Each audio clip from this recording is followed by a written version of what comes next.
আমরা Islamic quiz করে থাকি। তা আপনাকে 3টে প্রশ্ন করি। আচ্ছা, সর্বপ্রথম প্রশ্ন থাকবে আপনার জন্য,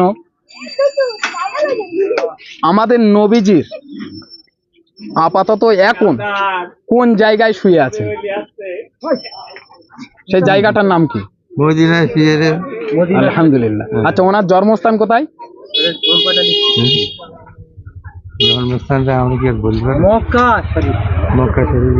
মক্কা শরীফ। আচ্ছা, আলহামদুলিল্লাহ। দ্বিতীয় প্রশ্ন করি আপনাকে, কোন নবী বিনা বাপে জন্ম?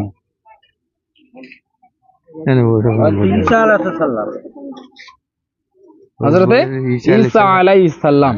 আচ্ছা, কোন মহিলার নামে সূরা অবতীর্ণ হয়েছে বলা যাবে? মরিয়ম। মা মারিয়াম আলাইহিস সালাম।